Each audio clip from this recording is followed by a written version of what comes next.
Oh, let's go. Yes.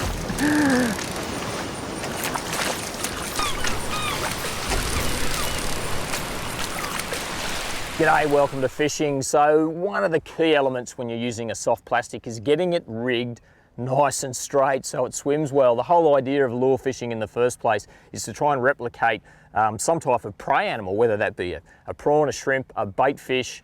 No matter what it is, you've got to make it come to life. You've got to trick that predator, whether it be a big flathead, a snapper, a barramundi, a Murray cod. You've got to trick it into thinking that what you've presented is real, it's alive, and they need to eat it. That's what it's all about.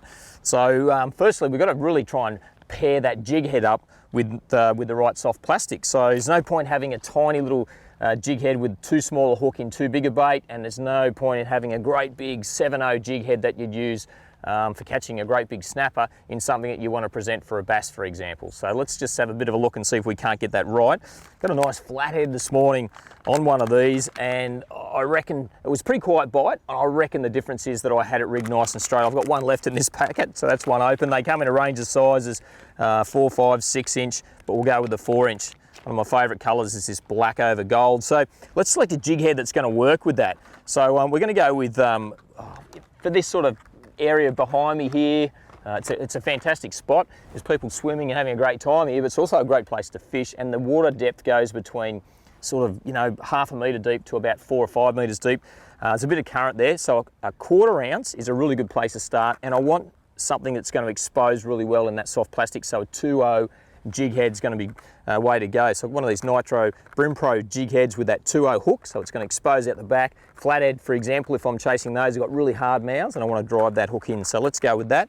If I went with a jig head, for example, like this one here, which is just a size number 1 hook, by the time we rig that in there, we're going to have no hook exposure, so it's too small for the soft plastic. So as I said before, you don't want jig heads that have got great big hooks and big long shank hooks. If I had a bigger jig head that came out and appeared at the back of that soft plastic, there'd be nothing left as far as the action goes of that lure. You're gonna reduce that action. So let's get this sorted. So I've got one here that I've tied on.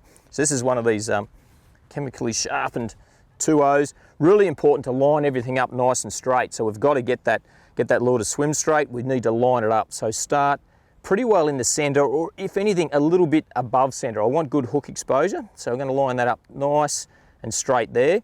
If we look along that lure, when these lures are molded, they're molded in 2 sides, so there's just a nice faint mold line, which is the dead center of the lure. So we want to line the shank of the jig head up with that. So pop that back out just for a second. We'll just go back one small step.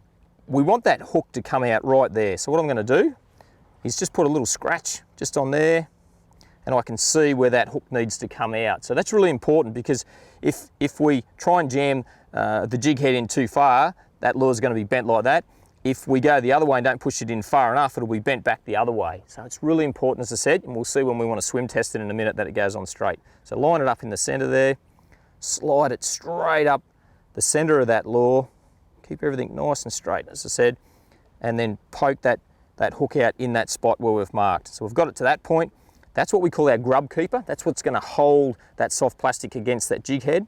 So now then we just slide that up, push it a bit further, and there we go. Just a little bit of pushing around to get it right. So what we've got straight away is we've got really good hook exposure there.